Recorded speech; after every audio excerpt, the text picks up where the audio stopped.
தான் உங்க குமரி பிரவீன் சமையல். இன்னைக்கு நம்ம சமையல் என்னன்னா வாழைக்கருவாடு. கன்னியாகுமரி ஸ்டைலில் வேற மாடலில் வைப்போம். இப்போ வேலூரில் இருக்கிறனால அதுக்கேற்ற மாதிரி ஒரு கன்னியாகுமரி ஸ்டைலில் வைப்போம். இப்போ அங்கே என்னென்ன சாதனம் எடுக்கணும்னு பார்க்கணுவாங்க. கருவாடை வந்து தண்ணியில் ஊறிட்டுருக்கேன்.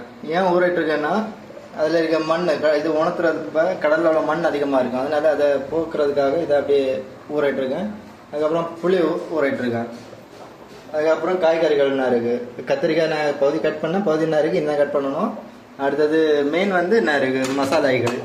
இதில் தேங்காய், வெளுத்துள்ளி, கறிவேப்பிலை, அடுத்தது மிளகு பொடி, மல்லிப்பொடி, மஞ்சள் பொடி எல்லாம் இதில் போட்டிருக்கேன். இனி ஒரு மிக்சிங்கில் ஒரு அடி அடிச்சுட்டு அதை அப்படியே அரைப்பாக எடுத்து வச்சுக்கலாம்.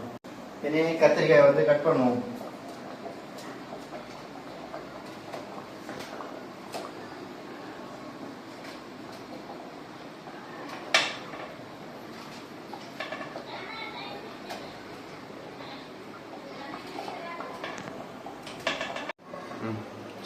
சரி மக்களே, நம்ம இப்ப தக்காளி கட் பண்ணுவோம்.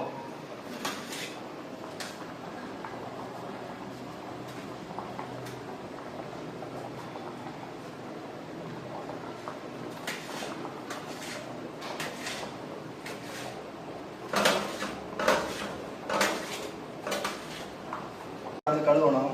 ஊற போட்டிருக்கோம். ஊற போட்டு முடிஞ்சு இப்போ ஊற போட்டனால எவ்வளோ ஈஸியாக கழுவ முடியுதுன்னு பார்த்தீங்களா? இவ்வளோதான். அதுக்கு தன்மைகள், சுண்ணாம்புகள், இது அடுத்த மண் எல்லா இதுவுமே ஈஸியாக வந்துடும். பார்த்தீங்களா? இவ்வளோதான் அது. இதெல்லாம் கழுவி முடிச்சுட்டு அடுத்து பார்த்துக்கலாம். இப்போ மீனை கழுவிட்டோம். கழுவி இனி வச்சிருக்கோம். இனி வந்து மிக்சியில் நம்ம இந்த சாதனங்களை அப்படியே வச்சிடலாம். சரிங்களா? கொஞ்சம் தண்ணி விட்டுருங்க. விட்டுட்டு அப்படியே அடிச்சுக்கலாம்.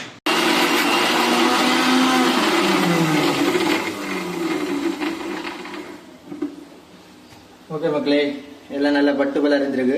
இனி இதெல்லாம் வந்து தட்டலாம் வாங்க. ஓகே மக்களே, இனி எல்லாத்தையும் வந்து தட்டி அடுப்பில் ஏற்றலாம். ஃபர்ஸ்ட் வந்து கருவாடு, கத்திரிக்காய் தண்ணியில் ஊற விட்டுருக்கு. அதில் உள்ள காரம் எல்லாம் போகிறதுக்காக விட்டுருக்கு.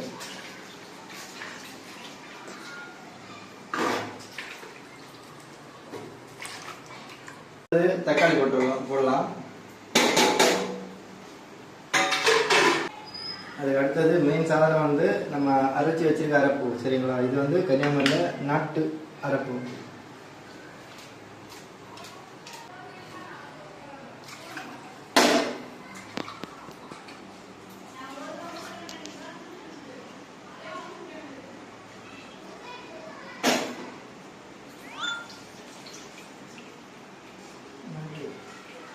நல்லா கரைச்சி விட்டுட்டு அப்படியே ஊற்றிடலாம்.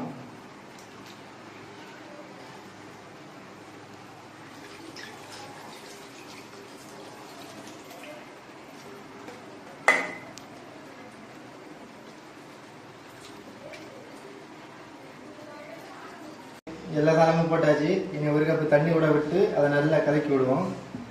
ஃபர்ஸ்ட் ஒரு கலக்கி விட்டுட்டு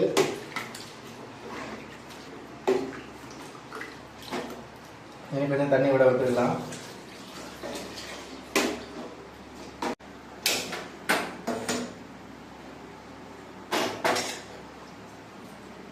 இனி அப்படியே ஒரு அரை மணி நேரம் அப்படியே மூடி வச்சுக்கலாம்.